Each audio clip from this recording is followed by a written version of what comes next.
Chemical properties, basic nature. Aniline act as a Lewis base, ये हम पीछे भी समझ चुके हैं, क्योंकि इलेक्ट्रॉन्स जो नाइट्रोजन पे जो लोन पेयर होता है ये आसानी से डोनेट हो जाता है। बट ये जस्टिफाई कैसे करें? अगर आपसे ये केमिकल प्रॉपर्टीज या आपसे ये कहा गया कि बताइए कोई केमिकल रिएक्शन जिसके थ्रू आप एनिलीन को as a Lewis base justify कर पाएँ, तो उसमें आप क्या करेंगे?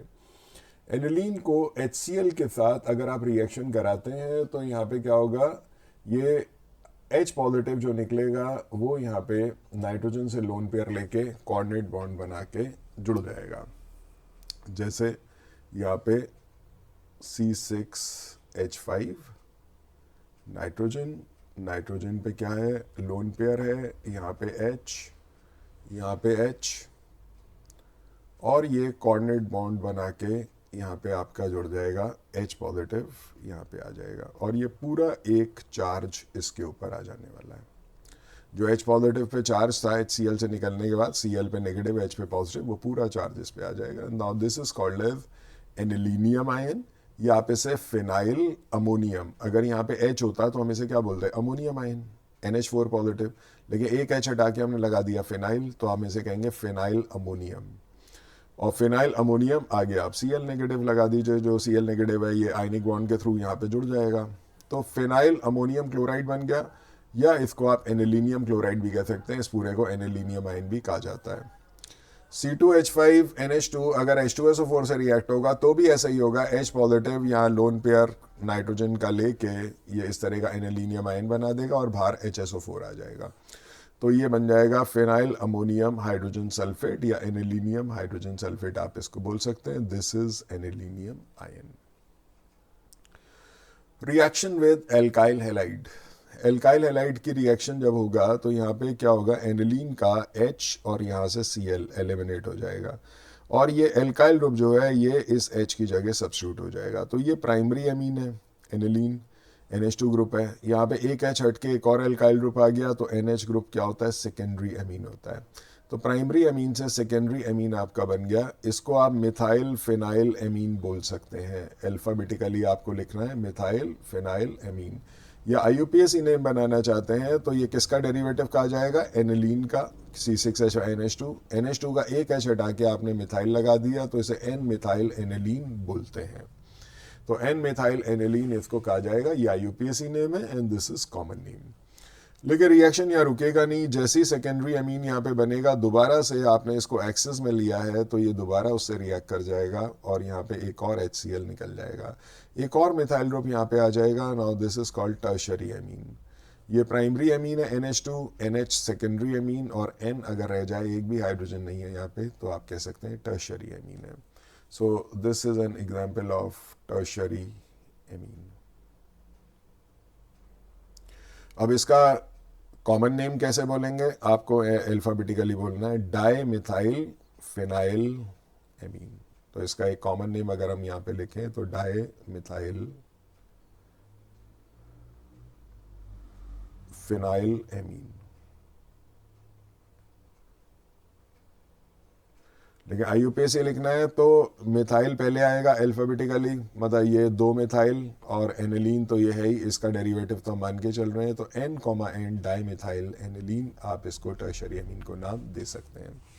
बट रिएक्शन यहाँ भी नहीं रुकेगा, आप देख रहे हैं यहाँ पे नाइट्रोजन का एक एक H हट के एल्काइल ग्रुप आ रहा है, इसीलिए इस प्रोसेस को एल्काइलेशन बोलते हैं। तो एल्काइलेशन प्रोसेस में यहाँ पे भी देखिए एक H हट के एक और एल्काइल ग्रुप आ गया।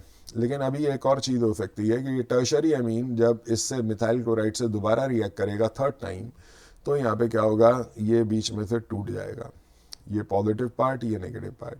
पॉजिटिव पार्ट यहाँ पे कोऑर्डिनेट बॉन्ड से जुड़ जाएगा मिथाइल, जिससे कि पूरा चार्ज पूरे मॉलिक्यूल पे आ जाएगा और बाहर रह जाएगा chloride. This is quaternary salt, यहाँ कोई एलिमिनेशन नहीं हुआ, जैसे दो जगह आप देख सकते हैं बाई प्रोडक्ट HCl है, यहाँ कुछ भी एलिमिनेट नहीं हुआ, सब कुछ जुड़ गया। कोऑर्डिनेट, ये रिएक्शन सिर्फ इस लोन पेयर की वजह से हुई है, और लोन पेयर की वजह से जो कोऑर्डिनेट बॉन्ड बना है उससे एक और मिथाइल ग्रुप यहाँ पे ऐड हो गया, और Cl नेगेटिव यहाँ पे इसके साथ एसोसिएट हो गया आयनिक बॉन्ड से। तो देखिए कोवलेंट बॉन्ड भी है, कोऑर्डिनेट बॉन्ड भी है, और आयनिक बॉन्ड भी है। अब अगर यहाँ पे सब जगह H होता, ये यहाँ तीनों मिथाइल की जगह H और इसकी जगह भी H, तो हम इसे अमोनियम क्लोराइड बोलते हैं। लेकिन अब क्या बोलेंगे, इन सब के नाम हमें बोलने पड़ेंगे। तो ये ट्राई मिथाइल है, देख सकते हैं 3 मिथाइल, इधर फिनाइल है, अमोनियम डेरिवेटिव है, तो ammonium tri methyl phenyl ammonium, ये पूरा हो गया जो स्क्वायर ब्रैकेट के अंदर है, और बाहर आ जाएगा क्लोराइड। अगर यहाँ पे एल्काइल ग्रुप नहीं होते, सिर्फ एच होता, तो हम इसे अमोनियम क्लोराइड ही बोल देते। तो एल्काइलेशन में रिएक्शन अगर एक्सेस में आपने एल्काइल हाइड लिया है तो उसका एल्काइल ग्रुप जो है वो यहाँ पे H को सब्स्टिट्यूट करता जाएगा, फाइनली ये पूरा मॉलिक्यूल ही इसमें ऐड होकर क्वार्टरनाइज सॉल्ट बना देगा। रिएक्शन विद एसिटाइल क्लोराइड और एसिटिक एनहाइड्राइड। देखिए एसिटाइल क्लोराइड इसको बोलते हैं CH3COCl, CH3CO एसिटाइल ग्रुप है और ये क्लोराइड है, तो नाम पड़ गया acetyl chloride. Acetyl group is only CH3CO। तो एसिटाइल क्लोराइड का जब आप एनिलीन से रिएक्शन कराएंगे तो एनिलीन के NH2 का एक H और यहाँ से Cl निकल जाएगा। ये पायरिडीन एक तरह का वीक बेस होता है। This pyridine is called as weak base. तो वीक बेस का काम है ये जो HCl निकलेगा इसको न्यूट्रलाइज करना। तो यहाँ पे जो वीक बेस है ये यहाँ पे HCl तो निकल गया, बचा अब बना क्या, CH3CO ग्रुप जाके डायरेक्ट नाइट्रोजन से जुड़ गया। देखिए नाइट्रोजन पे CH3CO, ये पूरा ग्रुप जुड़ गया। अब इसका नाम क्या दें, नाम यहाँ पे दिया जाए तो अगर यहाँ पे इसकी जगह H होता तो हम बोलते CH3CONH2, लेकिन तब हम इसको बोलते हैं एसिटामाइड। लेकिन यहाँ पे क्या हो गया, NH2 का एक H हट के फिनाइल आ गया, तो N फिनाइल, ये फिनाइल ग्रुप कहाँ प्रेजेंट है, नाइट्रोजन पे। This N stands for nitrogen. Nitrogen एक लोकेशन हो गई जिस पे फिनाइल ग्रुप प्रेजेंट है और आगे एसिटामाइड। अब एसिटामाइड को IUPAC में क्या बोलते हैं, इथानामाइड। देखिए 2 कार्बन एटम है तो इथेन का डेरिवेटिव हो गया, ई हटा के हमने एमाइड लगा दिया क्योंकि इस फंक्शनल ग्रुप को एमाइड बोलते हैं, CONH2 को। तो एमाइड, ये इथानामाइड आप अगर लिख देते हैं तो यह UPAC नेम हो जाएगा। ऊपर वाला जो है ये आपका कॉमन नेम है। इसके बाद ये जो पायरिडीन अगर इस HCl को न्यूट्रलाइज नहीं करेगा तो क्या होने वाला है, ये HCl जो है वापस एनिलीन से रिएक्ट कर जाएगा कुछ इस तरीके से। ये जो आपने पढ़ा है एनिलीन का HCl से रिएक्शन और एनिलीनियम आयन बन जाएगा, एनिलीनियम क्लोराइड में कन्वर्ट हो जाएगा। इसीलिए जो बाय प्रोडक्ट HCl है उसको फर्दर ये एनिलीन से रिएक्ट ना करे, इसको प्रोटेक्ट करने के लिए हम वीक बेस लेते हैं जो इसको न्यूट्रलाइज कर देता है। सेम चीज़ यहाँ पे एनिलीन का रिएक्शन आप एसिटिक एनहाइड्राइड से कराओगे। एनिलीन आप ऐसे समझ लो, लिखा हुआ है यहाँ पे भी, मैंने मॉलिक्यूलर फार्मूला लिखा, आप ऐसे भी लिख सकते हैं। तो एक H, यहाँ से एक H NH2 का, और यहाँ से ये एसिटिक एनहाइड्राइड है आपका। 2 एसिड के मॉलिक्यूल में से अगर आप वाटर मॉलिक्यूल माइनस कर दो तो आपको ये मिल जाएगा कुछ इस तरीके से, समझिए CH3C डबल बॉन्ड OH। मैं 2 मॉलिक्यूल लिखता हूँ यहाँ पे जिसमें से हम वाटर मॉलिक्यूल एलिमिनेट करेंगे। तो आप देख सकते हैं कि यहाँ पे वाटर मॉलिक्यूल आपका निकल गया और ये 3 ऑक्सीजन यहाँ पे इस कंपाउंड में आपके प्रेजेंट हैं। अगर हम इस ऑक्सीजन को बीच में ऐसे जोड़ दें तो ये कंपाउंड हमें मिल जाएगा। एसिटिक एनहाइड्राइड का रिएक्शन आप कराओगे तो बॉन्ड को यहाँ से तोड़ दो, आपको कहीं पे भी 2 ऑक्सीजन एक साथ एलिमिनेट कराने हैं। तो मैंने CH3CO ग्रुप, एसिटाइलेशन का मतलब क्या होता है, CH3CO ग्रुप का एडिशन, तो मैंने ये CH3CO ग्रुप अलग कर दिया और इसको अलग कर दिया। यहाँ से जो H निकलेगा, ये वाला H NH2 का, वो यहाँ जुड़ जाएगा और ये बन जाएगा CH3COO और H एसिटिक एसिड। और जो CH3CO ग्रुप ये है, ये आपका NH की जगह पे यहाँ पे एक H जो हटा है उसकी जगह आ जाएगा। सेम ऊपर वाला कंपाउंड ही आपको मिला, इसको एसिड एनिलाइड भी बोलते हैं। तो N फिनाइल एसिटामाइड ये तो है ही, ऊपर वाले कंपाउंड को भी एसिड एनिलाइड आप बोल सकते हैं, ये भी कॉमन नेम है, बहुत चलता है। और ये सारे नाम, ये दोनों कंपाउंड्स आपके सेम है, बस बाय प्रोडक्ट का यहाँ पे अंतर आता है। अगेन पायरिडीन इसको न्यूट्रलाइज करेगा वरना एनिलीनियम आयन की फॉर्मेशन हो जाएगी। बेंजोइल क्लोराइड, सपोज करिए आपने एस्टाइल क्लोराइड में ना लेके यहाँ पे C6H5 ले लिया तो ये क्या कहलाएगा, बेंजोइल क्लोराइड। सेम रिएक्शन है जैसे एस्टाइल क्लोराइड के साथ था, लेकिन यहाँ पे थोड़ा रिएक्शन तेज होता है, इसलिए हमें स्ट्रॉन्ग बेस लेना पड़ता है NaOH इस HCl को न्यूट्रलाइज करने के लिए। यहाँ रिएक्शन थोड़ा स्लो था तो पायरिडीन यहाँ पे HCl को न्यूट्रलाइज कर देता था। तो अब यहाँ पे बेंजोइल क्लोराइड जो है वो अगर NaOH की प्रेजेंस में रिएक्ट करता है, HCl निकल जाएगा और C6H5CO ग्रुप यहाँ के जुड़ जाएगा। ये बन गया आपका N फिनाइल बेंजामाइड। देखिए अगर यहाँ पे H होता तो आप इसे क्या बोलते हैं, C6H5C double bond NH2 benzamide. लेकिन यहाँ पे एक H हट गया N नाइट्रोजन पे और फिनाइल ग्रुप आ गया तो N फिनाइल बेंजामाइड। इसको बेंज एनिलाइड भी बोलते हैं। अगर इसका एक और नाम आप यहाँ पे लिखना चाहें तो लिख सकते हैं Benz anilide.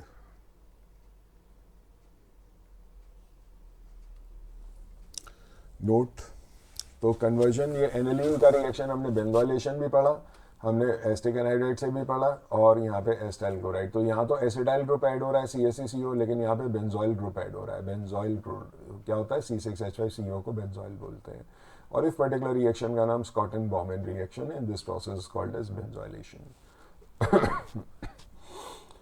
Acetylation and alkylation undergo Friedel-Crafts reaction if carried out in the presence of anhydrous AlCl3। अगर हम यहाँ पे ये जो रिएक्शंस करा रहे हैं ऊपर, हमने एसिटाइलेशन कराया, एल्काइलेशन। एल्काइलेशन क्या था, ये वाला एल्काइल ग्रुप का एडिशन NH2 में, और एसिटाइलेशन क्या है, ये वाला जिसमें H हट के CaCO ग्रुप आ रहा है। अगर हम यहाँ पे एरो पे एनहाइड्रस AlCl3 ले लें तो ये क्या क्या देगा, फ्रीडल-क्राफ्ट रिएक्शन। तो ये बात ध्यान रखिएगा, अगर हम कभी भी एल्काइल ग्रुप या एसाइल ग्रुप बेंजीन रिंग के अंदर या ऐसे कंपाउंड में जहाँ पे एरोमेटिक कंपाउंड में अगर हम ऐड करते हैं तो वहाँ पे क्या होता है, फ्रीडल-क्राफ्ट रिएक्शन होता है। तो एडिशन ऑफ एल्काइल ग्रुप, अगर एनहाइड्रस AlCl3 यहाँ एरो पे लिख दिया जाए तो ये मिथाइल ग्रुप आपका कहाँ जाएगा, बेंजीन रिंग पे चला जाएगा, NH2 पे नहीं जाएगा। अभी क्या हो रहा है, यहाँ से H यहाँ से Cl निकल रहा है ना, ऐसा नहीं होगा। मिथाइल ग्रुप कहाँ चला जाएगा, बेंजीन रिंग की ऑर्थो या पैरा पोजीशन पे, डिपेंडिंग ऑन कि यहाँ कौन सा ग्रुप है। तो यहाँ पे ये वाली बात इंपॉर्टेंट हो जाती है कि एसिटाइलेशन और alkylation will undergo Friedel-Crafts reaction if carried out in the presence of anhydrous AlCl3। इसकी प्रेजेंस में ये सारे रिएक्शन जो हैं वो प्रोडक्ट ये नहीं होंगे जो हमने पढ़े हैं। But aniline does not give Friedel-Crafts reaction. ऐसा हो सकता था अगर हम इसमें एनहाइड्रस AlCl3 लिखते और अगर एनिलीन की जगह कोई और एरोमेटिक कंपाउंड होता तो ये फ्रीडल-क्राफ्ट रिएक्शन दे सकता था, लेकिन एनिलीन फ्रीडल-क्राफ्ट रिएक्शन नहीं देता because it acts as a weak base and reacts with halogen carrier to form Lewis acid base complex। ये तो रीजन है, पहले इसका मतलब समझ लें। देखिए, अब मैं आपको बताता हूं कि ये वाला रिएक्शन जो पीछे आपने पढ़ा है CH3Cl के साथ, अगर मैं एनहाइड्रस AlCl3 के साथ कराऊं तो क्या होगा। या तो बिना इसके ये रिएक्शन है, ये तो सही है, लेकिन एनहाइड्रस AlCl3 की प्रेजेंस में अगर कराता तो ये रिएक्शन कुछ इस तरीके का होता। देखिए, मैंने CH3Br ले लिया, यहाँ पे हमको Cl आप यहाँ पे ले सकते हैं, इसको Br की जगह Cl ले लीजिए। उसका रीज़न ये है कि यहाँ पे हमने AlCl3 लिया है तो यहाँ Cl लिया है, तो यहाँ पे भी हमें Cl लेना चाहिए। अगर यहाँ Br लेते तो यहाँ पे Br ले सकते थे, तो मैंने इसको काट के Cl कर दिया। तो मिथाइल क्लोराइड का रिएक्शन अगर मैं एनिलीन के साथ कराता हूँ, वो भी एनहाइड्रस AlCl3 की प्रेजेंस में, तो ये फ्रीडल-क्राफ्ट रिएक्शन हो जाता है। लेकिन इसमें अंतर क्या आएगा, हमने तो ये पढ़ा था पीछे कि यहाँ से H और यहाँ से Cl निकाल दो और ये जो CSC ग्रुप है वो यहाँ पे जाके ऐड हो जाएगा, सेकेंडरी अमीन बन जाएगा। जैसा कि आपने पीछे यहाँ पे देखा, ये देखिए यहाँ से H और यहाँ से Cl निकाला और एल्काइल ग्रुप यहाँ पे ऐड हो गया जाके, तो ये एन मिथाइल एनिलीन आपका बन गया। लेकिन अब नहीं होगा, एनहाइड्रस AlCl3 की प्रेजेंस में ये जो मिथाइल ग्रुप है ये यहाँ NH2 को डिस्टर्ब नहीं करेगा, बल्कि बेंजीन रिंग के अंदर चला जाएगा। अब ये ग्रुप जो है ऑर्थो पैरा डायरेक्टिंग होता है, तो देखिए ऑर्थो और पैरा पोजीशन पे यहाँ पे मिथाइल ग्रुप आपका आ गया। तो ऑर्थो मिथाइल एनिलीन, जैसे टॉलिडीन भी कहते हैं, और ये पैरा आगे यही नाम आ जाएगा, मिथाइल एनिलीन या पैरा टॉलिडीन आप इसे कह सकते हैं। तो आपने अंदर देखा, यहाँ पे NH2 ग्रुप बिल्कुल सेफ है, बेंजीन रिंग में ऐड हो जाता है इसकी प्रेजेंस में, और इस रिएक्शन को हम बोलते हैं Friedel Crafts reaction. Addition of alkyl group to the benzene ring in the presence of anhydrous AlCl3 is called as Friedel Crafts reaction. यही अगर हम एसिटाइल क्लोराइड के साथ कराते हैं, पहले रिएक्शन देखते हैं हमने क्या पढ़ा। एनिलीन का रिएक्शन ये था, NH2 ग्रुप का एक H और यहाँ से Cl निकल गया पायरिडीन की प्रेजेंस में, और ये कंपाउंड मिल गया जिसको आप एसिड एनलाइड बोलते हैं, ये नाम है। लेकिन अगर एनहाइड्रस AlCl3 की प्रेजेंस में होता है तो ये रिएक्शन कुछ इस तरह होता। एनिलीन CH3COCl के साथ रिएक्ट कर रहा है एनहाइड्रस AlCl3 की प्रेजेंस में, तो ये डिस्टर्ब नहीं होगा। आपका बेंजीन रिंग के अंदर ऑर्थो पैरा पोजीशन पे CH3CO ग्रुप जाके ऐड हो जाएगा और कंपाउंड मिलेगा एस्टोफेनॉन। NH2 ग्रुप को छुपा लो तो ये एक तरह का कीटोन आपको मिलता है। ये कीटोन में कीटोनिक ग्रुप कौन सा, ये है, देखिए इसको अलग से ऐसे लिख लेते हैं, C+O। अब दो वैलेंसीज हैं, एक वैलेंसी पे आपका क्या है, यहाँ पे फिनाइल है और एक पे मिथाइल है। तो मैं एक पे मिथाइल लगा देता हूँ और एक पे फिनाइल लगा देता हूँ, तो ये कीटोन बन गया जिसको एस्टोफिनॉन बोलते हैं। अब एस्टोफिनॉन में भी बेंजीन रिंग के पास ऑर्थो पोजीशन पे, यहाँ से एडजेसेंट ही ऑर्थो पोजीशन हो गई, तो यहाँ पे क्या है, एमिनो ग्रुप है, या ये नंबर 1 है तो ये नंबर 2 हो गया, 2 एमिनो, तो एमिनो एस्टोफिनॉन्स आपको मिल जाएंगे। ऑर्थो पोजीशन पे भी जाएगा ये और पैरा पोजीशन पे भी जाएगा, तो पैरा एमिनो एस्टोफिनॉन, ऑर्थो एमिनो एस्टोफिनॉन। तो आपने देखा पीछे हमें क्या मिल रहा था, एनिलाइड मिल रहा था, एसिड एनिलाइड, लेकिन यहाँ रिएक्शन के प्रोडक्ट बदल गए अगर ये रिएक्शन देता। लेकिन क्वेश्चन ये कि अगर फील्ड क्राफ्ट रिएक्शन हमें पन्ने पे लिखना था तो हमने लिख लिया कि ये कैसे होता है, बट प्रैक्टिकली कराने जाएं तो ये रिएक्शन नहीं होता। तो रिएक्शन अगर हमें प्रैक्टिकली कराना है तो ये रिएक्शन होगा ही नहीं। क्यों नहीं होगा?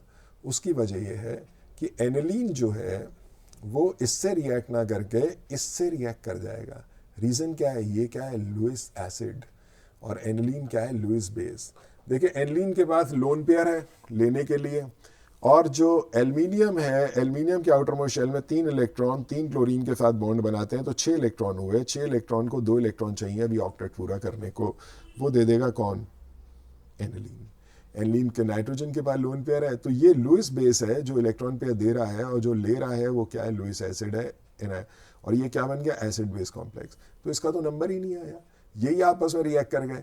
तो इसीलिए aniline does not give Friedel Crafts reaction. उसका रीजन मैंने यहाँ लिखा हुआ है कि aniline does not give Friedel Crafts reaction because it act as a weak base, reacts with halogen carrier. ये हेलोजन कैरियर है आपके AlCl3 एनहाइड्रस जो होते हैं, और ये एक तरह का लुइस एसिड होता है, और ये क्या बना देगा, एसिड बेस कॉम्प्लेक्स। तो यहाँ पे जो AlCl3 है ना, ये हेलोजन कैरियर होता है।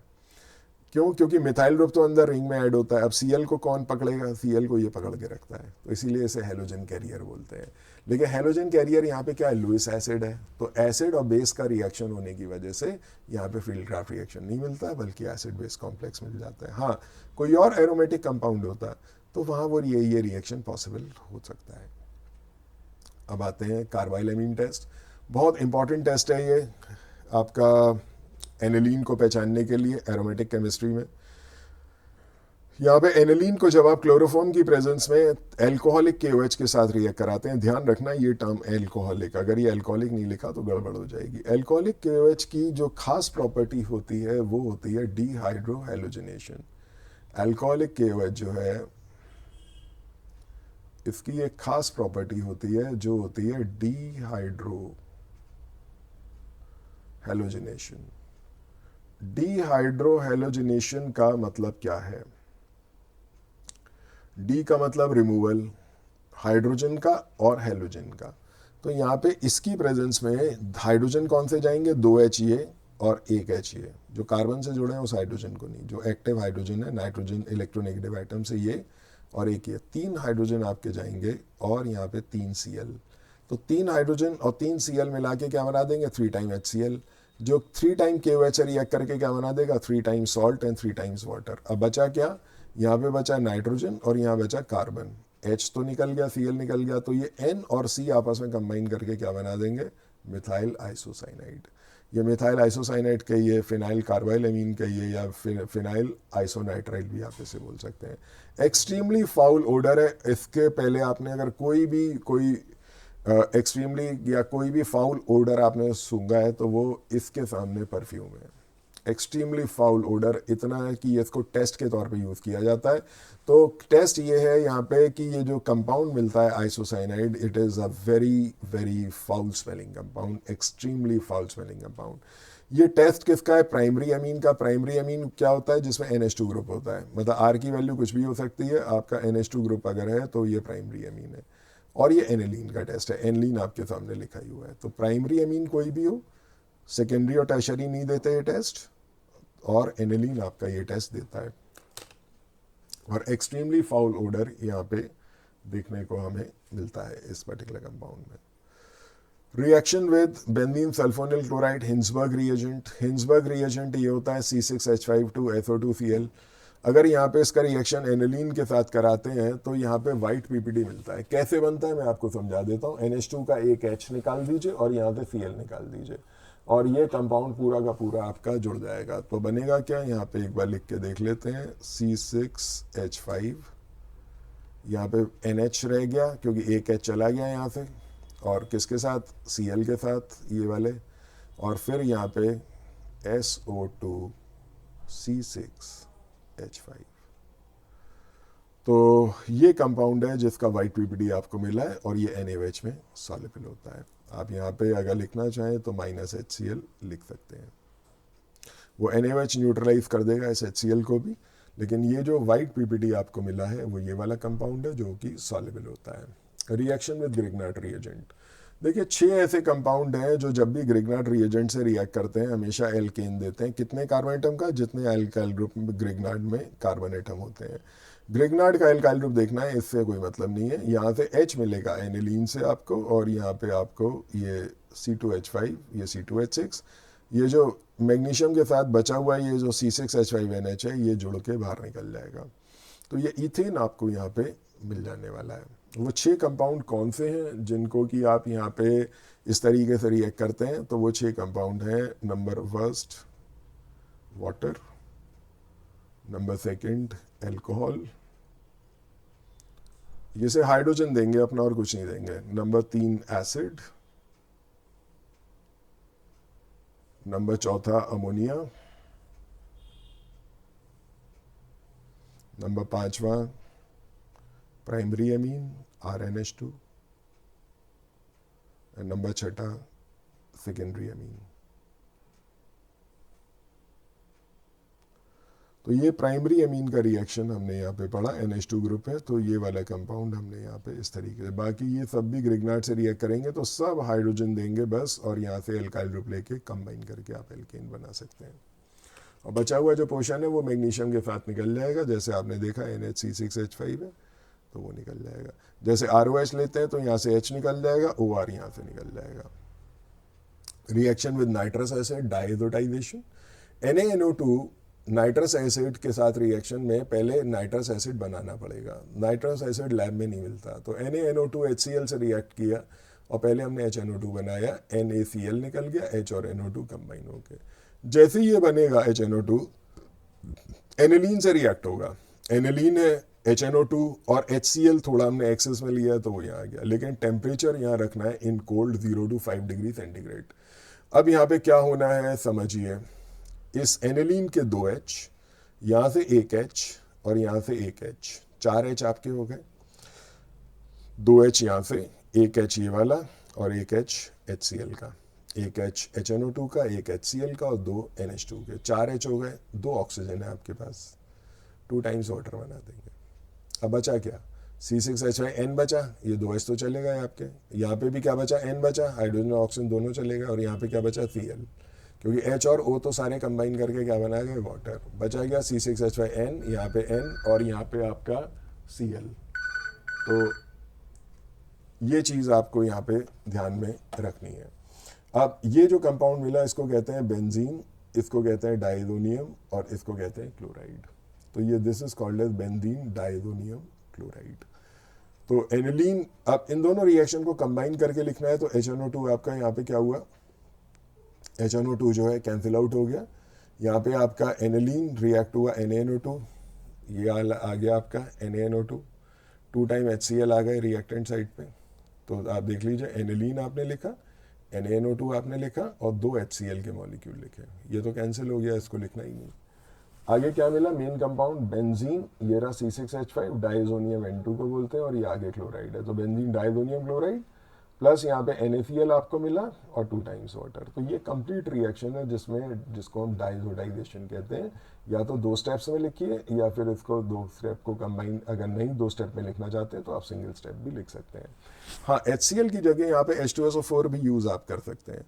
तो देखिए ये रिएक्शन में अगर मैं H2SO4 लूँगा तो यहाँ पे क्या होगा, 2 H, 1 H और 1 H, 4 H 2 ऑक्सीजन के साथ क्या बनाएंगे, 2 टाइम वाटर। यहाँ पे फिनाइल, डाइजोनियम और HSO4 ये बाहर आ जाएगा। तो लेकिन ये रिएक्शन ज़्यादातर चलता है, लेकिन ये भी पॉसिबल है, ऐसा भी कर सकते हैं। बट टेम्परेचर ध्यान रखिएगा, ये जो कंपाउंड है ये स्टेबल से 0 to 5 डिग्री सेंटीग्रेड के बीच में होता है।